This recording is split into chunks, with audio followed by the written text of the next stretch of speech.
Twenties Girl by Sophie Kinsella, Chapter 1. The thing about lying to your parents is you have to do it to protect them. It's for their own good. Take my own parents. If they knew the unvarnished truth about my finances / love life / plumbing / council tax, they'd have instant heart attacks, and the doctor would say, "Did anyone give them a terrible shock?" And it would all be my fault. Therefore, they have been in my flat for approximately 10 minutes, and already I've told them the following lies. 1. L&N executive recruitment will start making profits soon, I'm sure of it.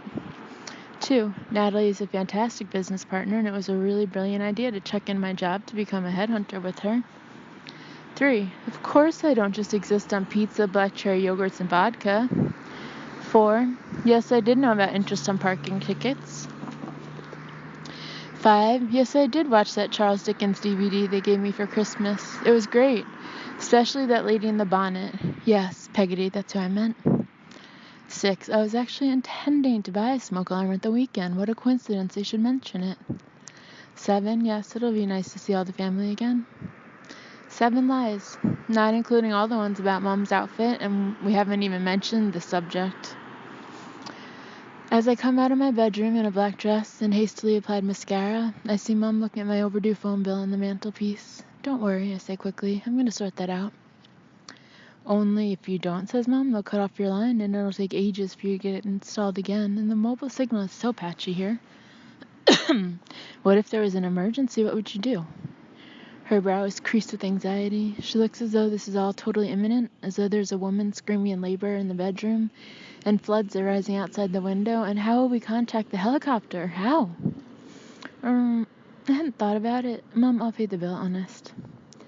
Mom's always been a worrier. She gets this tense smile with distant, frightened eyes, and you just know she's playing out some apocalyptic scenario in her head. She looked like that throughout my last speech day at school. Afterward, she confessed she'd suddenly noticed a chandelier hanging above on a rickety chain, and became obsessed by what would happen if it fell down on the girls' heads and splintered into smithereens. Now she tugs at her black suit, which has shoulder pads and weird metal buttons, and is swamping her.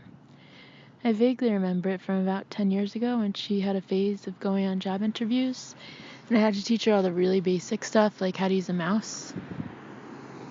She ended up working for a children's charity, which doesn't have a formal dress code, thank goodness. No one in my family looks good in black. Dad's wearing a suit made of a dull black fabric, which flattens all his features. He's actually quite handsome, my dad, in a kind of fine-boned, understated way. His hair is brown and wispy, whereas Mom's is fair and wispy like mine. They both look really great when they're relaxed and on their own territory. Like, say, when we're all in Cornwall on Dad's rickety old boat, wearing fleeces and eating pasties. Or when Mom and Dad are playing in their local amateur orchestra, which is where they first met. But today, nobody's relaxed. "So, are you ready?" Mom glances at my stockinged feet. "Where are your shoes, darling?" I slump down on the sofa. "Do I have to go?" "Lara," says Mom chidingly, "she was your great aunt. She was 105, you know." Mom has told me my great aunt was 105, approximately 105 times. I'm pretty sure it's because that's the only fact she knows about her. So what? I didn't know her. None of us knew her. This is so stupid. Why are we schlepping to Potter's Bar for some crumbly old woman we didn't even ever meet? I hunch my shoulders up, feeling more like a sulky 3-year-old than a mature 27-year-old with her own business. "Uncle Bill and the others are going," says Dad, "and if they can make the effort—" "It's a family occasion," puts in Mom brightly. My shoulders hunch even harder. I'm allergic to family occasions. Sometimes I think we'd do better as dandelion seeds. No family, no history. Just floating off into the world, each on our own piece of fluff. "It won't take long," Mom says coaxingly. "It will." I stare at the carpet, "and everyone will ask me about things." "No, they won't," says Mom at once, glancing at Dad for backup. "No one will even mention things." There's silence. The subject is hovering in the air. It's as though we're all avoiding looking at it.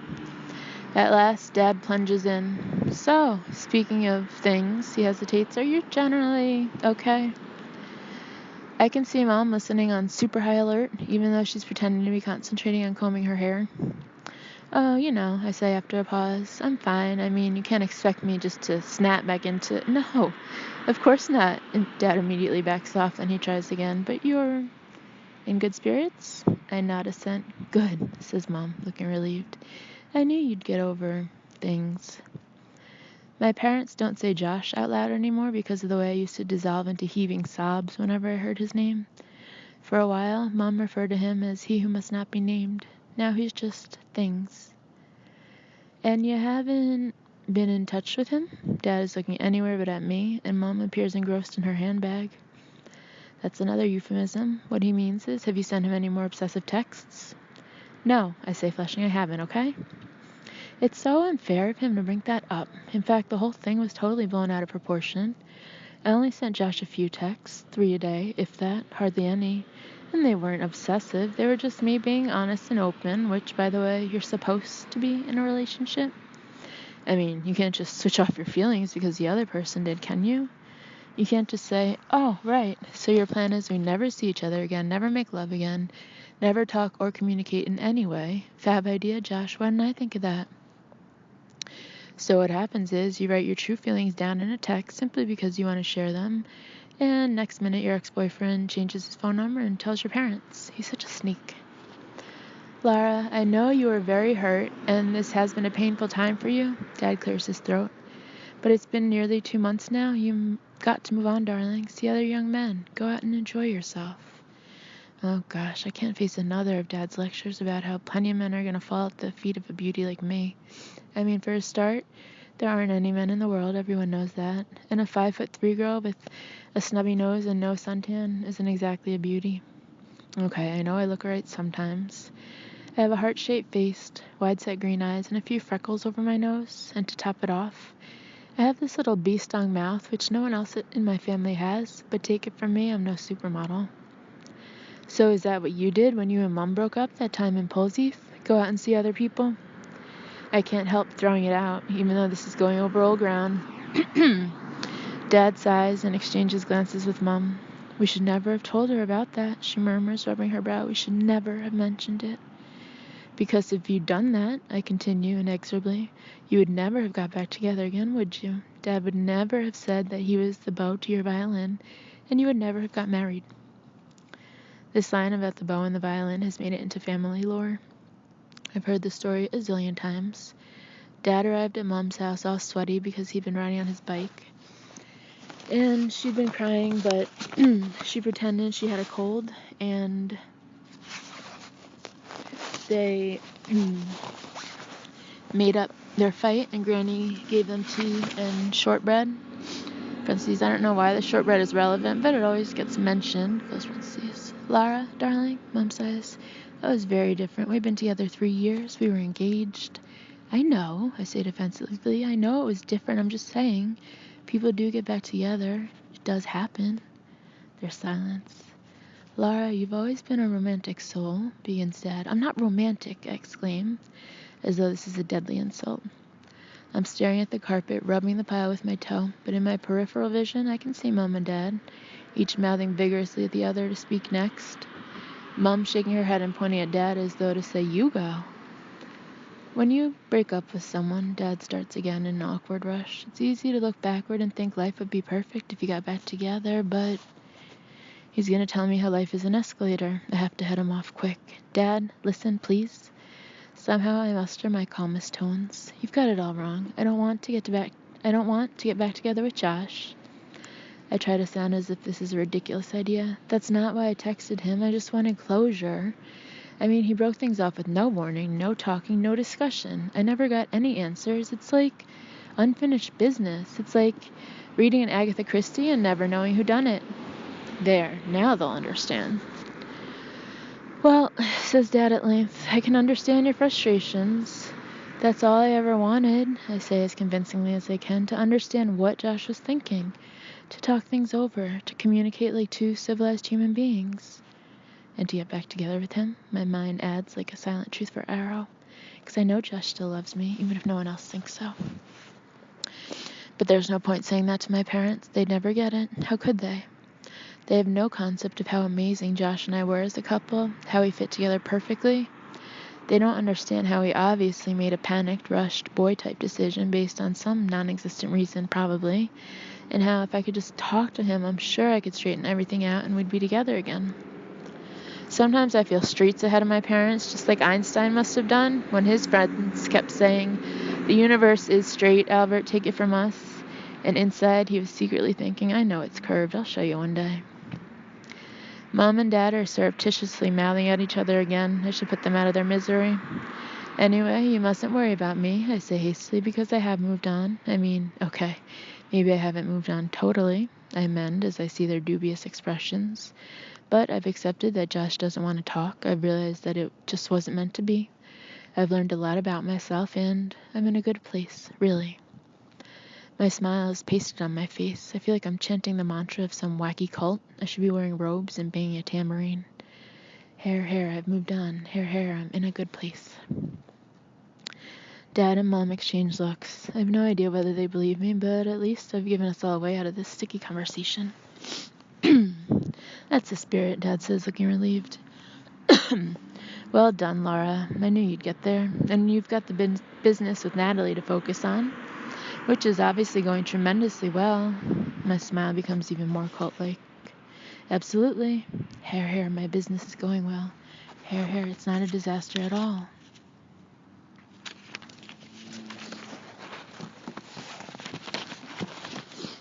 "I'm so glad you've come through this." Mom comes over and kisses the top of my head. "Now, we better get going. Find yourself some black shoes, chop chop."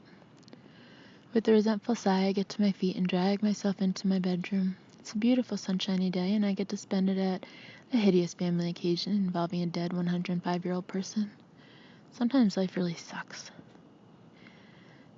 As we pull up in the drab little car park of the Potter's Bar Funeral Center, I notice a small crowd of people outside a side door.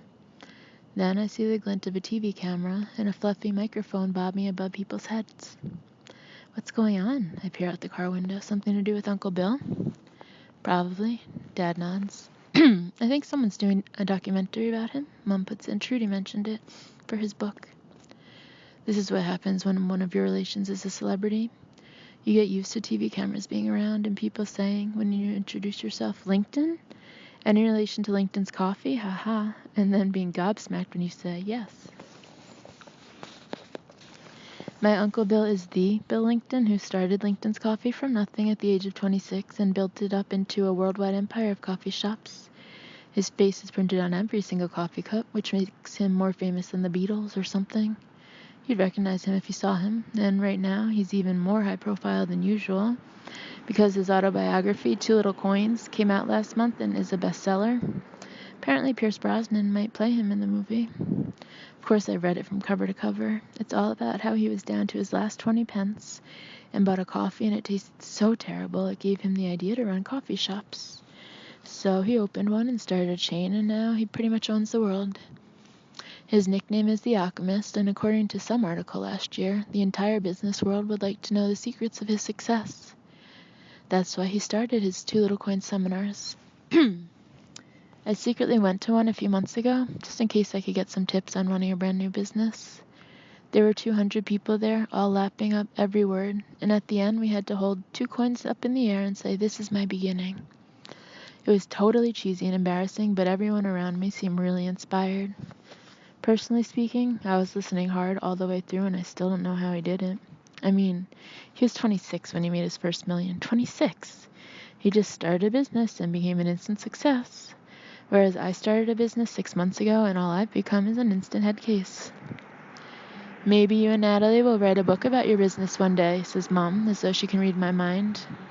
"Global domination is just around the corner," chimes in Dad heartily. "Look, a squirrel." I point hastily out the window. My parents have been so supportive of my business I can't tell them the truth, so I just change the subject whenever they mention it.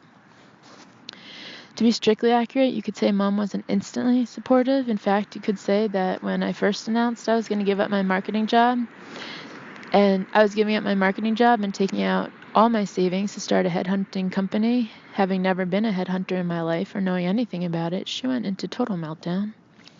But she calmed down when I explained I was going into partnership with my best friend Natalie, and that Natalie was the top executive headhunter and would be fronting the business at first while I did the admin and marketing and learned the skills of headhunting myself, and that we already had several contracts lined up and would pay off the bank loan in no time. Oops.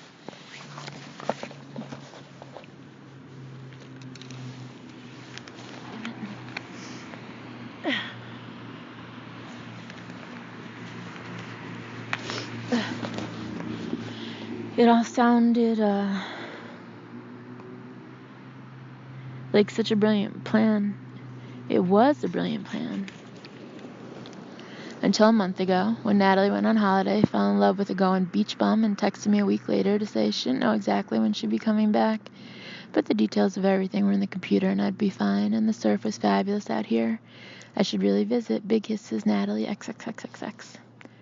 I'm never going to business with Natalie again, ever. Now, is this off? Mom is jabbing uncertainly at her mobile phone. I can't have it ringing during the service. Let's have a look. Dad pulls into a parking space, turns off the engine, and takes it. You want to put it on silent mode? No, says Mom in alarm. I want it off. The silent mode may malfunction. Here we are then. Dad presses the side button, all off. He hands it back to Mom, who eyes it anxiously. But what if it somehow turns itself back on while it's in my bag? She looks pleadingly at both of us. That happened to Mary at the boat club, you know. The thing just came alive in her handbag and ring while she was doing jury duty.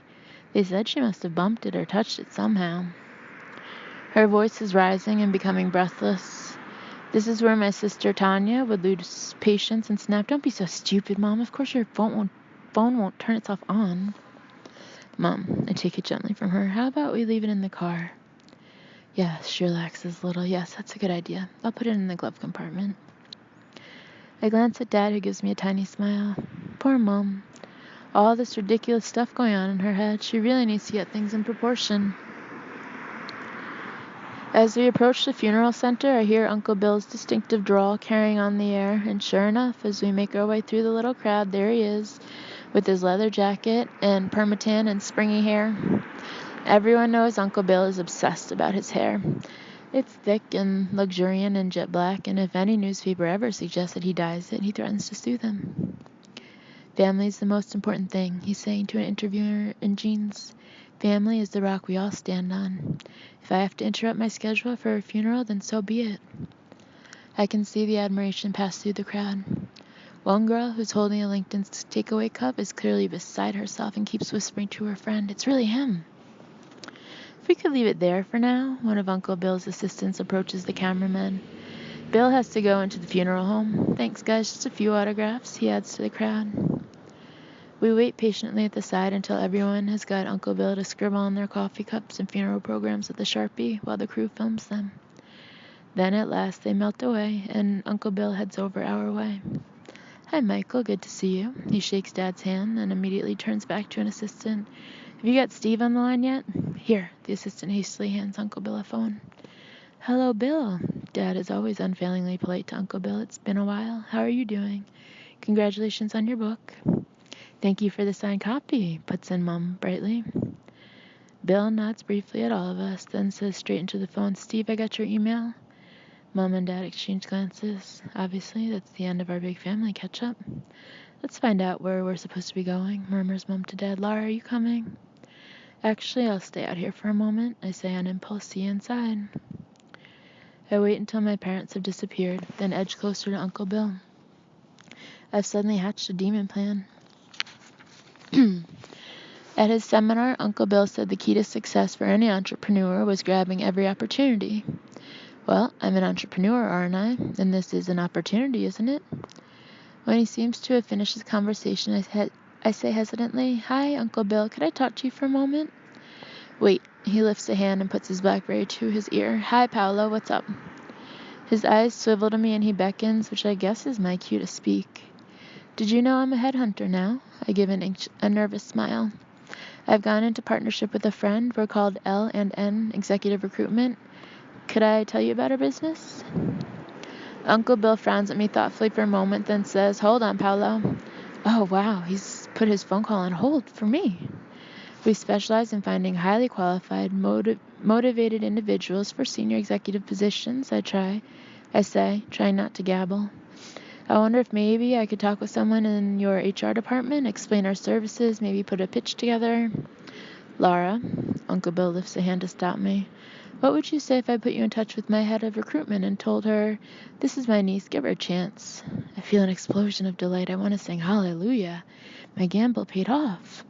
I'd say thank you very much, Uncle Bill, I managed, trying to stay calm. I'd do the best job I could. I'd work 24/7. I'd be so grateful. No, he interrupts. You wouldn't respect yourself. What? I stop in confusion. I'm saying no. He shoots me a dazzlingly white smile. I'm doing you a favor, Laura. If you make it on your own, you'll feel so much better. You'll feel you've earned it. Right, I swallow, my face burning with humiliation. I mean, I do want to earn it. I do want to work hard. I just thought maybe if I can come from 2 little coins, Laura, so can you.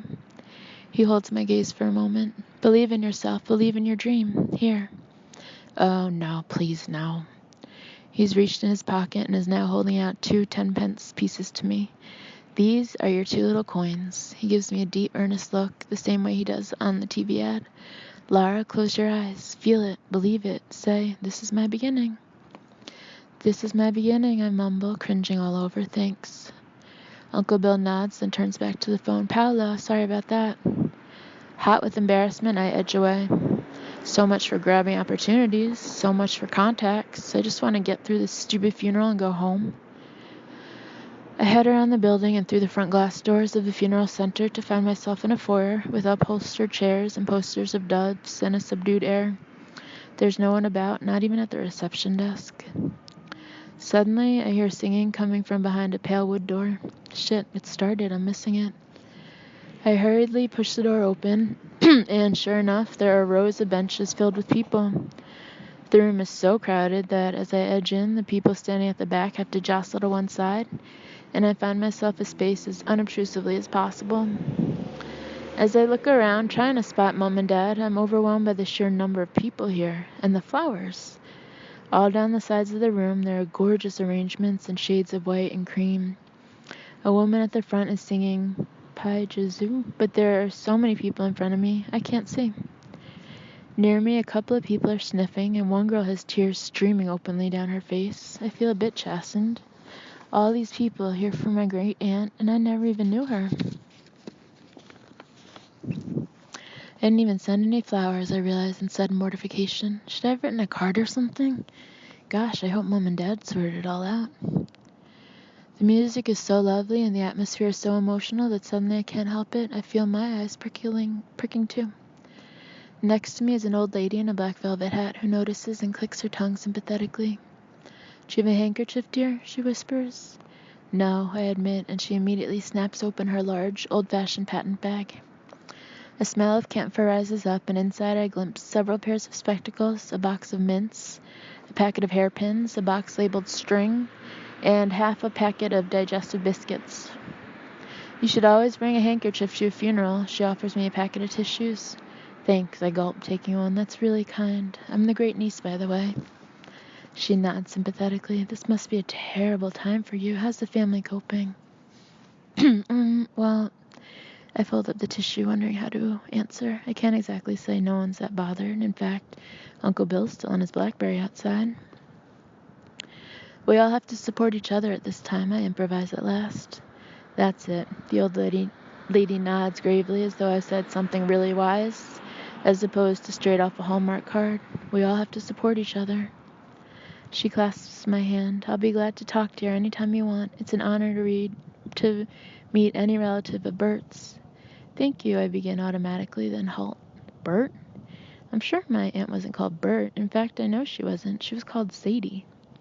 You know, you look a lot like him, the woman surveying my face. Shit, I'm in the wrong funeral. Something about the forehead, and you have his nose. Did anyone ever tell you that, dear? Sometimes, I say wildly. Actually, I've just got to, thanks so much for the tissue. I hastily start making my way back toward the door. It's Bert's great niece. I can hear the old lady's voice following me. She's very upset, poor thing. I practically throw myself at the pale wooden door and find myself in the foyer again, almost landing on Mom and Dad. They're standing with a woman with woolly gray hair, a dark suit, and a stack of leaflets in her hand. Lara, where were you? Mom looks in puzzlement at the door. What were you doing in there? Were you at Mr. Cox's funeral? The gray-haired woman looks taken aback. I got lost, I say defensively. I didn't know where to go. You should put signs on the doors. Silently, the woman raises her hand and points at a plastic-lettered sign above the door. Bertram Cox, 1:30 p.m. Damn, why didn't I notice that? Well, anyway, I try to regain my dignity. Let's go. We need to bag a seat.